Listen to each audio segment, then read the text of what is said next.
안녕하세요. 일상기능학 병원 온보미원에서 건강 커뮤니케이션을 맡고 있는 구스타프입니다. 오늘은 꼭 키토젠 식단을 하는 분들이 아니더라도 많은 분들이 즐겨 마시는 방탄커피에 대한 이야기를 할 건데요.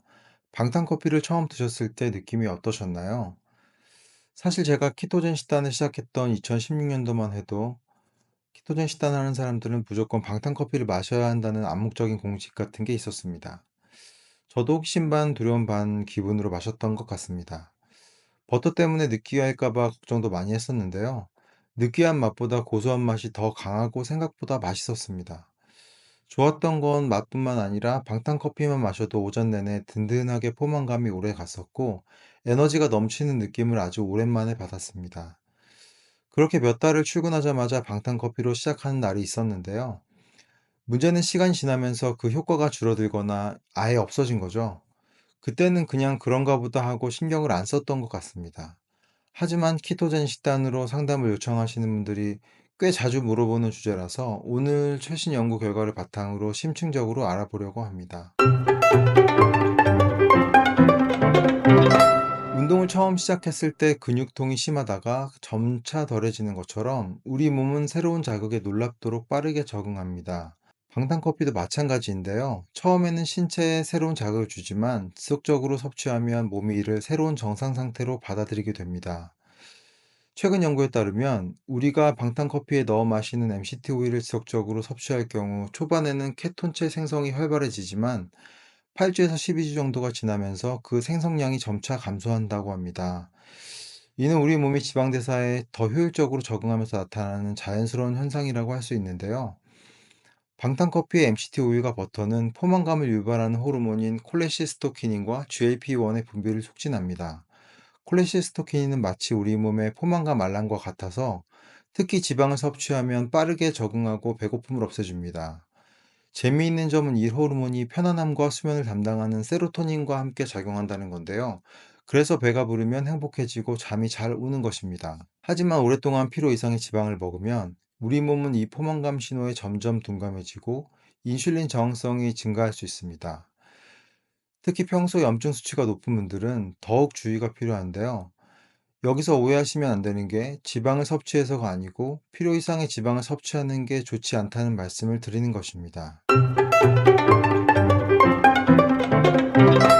우리 몸의 에너지 공장인 미토콘드리아는 놀라운 적응력을 가지고 있습니다. 처음에는 방탄커피의 고지방 성분을 분해하느라 많은 에너지를 소모하기 때문에 포만감이 오래 지속됩니다.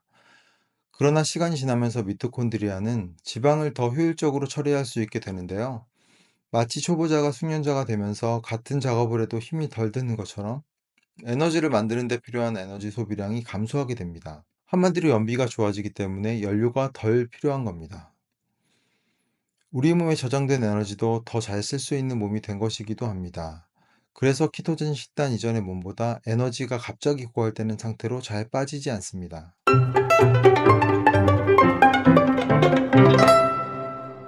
우리 몸이 사용하는 에너지 중 탄수화물은 글리코겐 형태와 지방으로 넉넉히 저장할 수 있습니다. 이에 반해 단백질과 지방은 아예 저장할 수 없거나 처리 용량이 제한적이죠.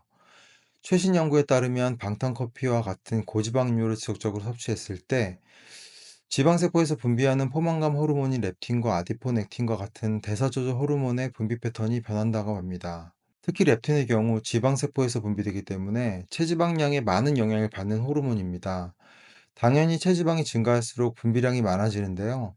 이때 방탄커피로 섭취한 지방도 체지방으로 인식하기 때문에 초반에는 렙틴 분비가 잘 되면서 포만감이 잘 유지됩니다.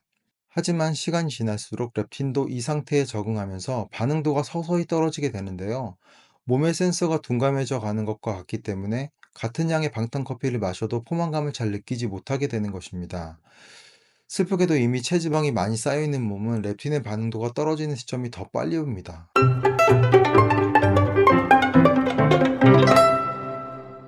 방탄커피처럼 고지방 음료를 지속적으로 마시면 장내 미생물의 구성도 크게 변한다고 하는데요.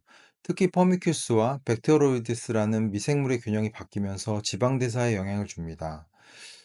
처음에는 지방을 분해하는 미생물의 수를 늘려서 에너지를 사용하려고 하지만 시간이 지나면서 이 증가한 미생물들이 오히려 지방의 흡수를 높여버립니다.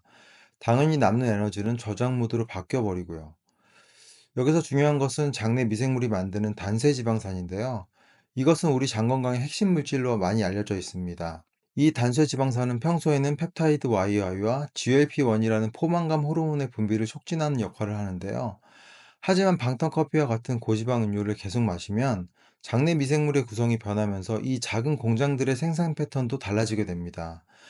결과적으로 포만감을 주는 호르몬의 분비가 줄어들게 되고 같은 양의 방탄커피를 마셔도 예전만큼 포만감을 느끼기 어려워집니다. 더구나 이러한 변화는 몸에 염증을 일으키는 물질의 생성에도 영향을 미치기 때문에 결과적으로 몸의 건강한 대사를 방해하게 됩니다. 마지막으로 방탄커피의 효과를 지속적으로 유지하기 위한 실천 방법들을 자세히 알아보겠습니다. 가장 먼저 추천드리는 방법은 주기적인 휴식기를 가지는 것입니다. 1-2주 간격으로 방탄커피 대신 일반 커피나 다른 음료를 마셔보는 것도 좋습니다. 우리가 운동을 할 때 근육의 회복기가 필요한 것처럼 우리 몸의 대사 시스템도 간헐적 휴식이 필요합니다. 이렇게 하면 몸이 방탄커피에 완전히 적응하는 것을 방지할 수 있습니다. 두 번째로 버터나 MCT 오일의 섭취량을 탄력적으로 조절해 보는 것입니다. 매일 같은 양을 섭취하는 대신 컨디션과 그날의 활동량에 따라 양을 조절해 보는 것이 좋습니다. 예를 들어 운동하는 날에는 약간 더 많이, 주로 실내에서 앉아서 일하는 날에는 양을 줄이는 방식을 선택하면 됩니다. 그날의 컨디션에 따라 운동 강도를 조절하는 것처럼 우리 몸이 지방 대사에 더 민감하게 반응하도록 도와줄 수 있습니다. 또한 단백질 섭취를 적절히 늘리는 것도 중요한 전략입니다. 단백질은 배고픔을 없애고 지방은 포만감을 지속하는 데 큰 도움이 됩니다. 아침 식사로 방탄커피와 함께 계란이나 닭가슴살 같은 단백질을 추가로 섭취하면 포만감이 더 오래 갑니다. 더구나 단백질은 탄수화물에 비해 소화되는 시간이 길기 때문에 혈당을 안정적으로 만들어줍니다. 이러한 방법들을 자신의 생활 패턴과 몸 상태에 맞게 잘 조절해 보면 방탄커피의 장점을 더 잘 활용할 수 있습니다.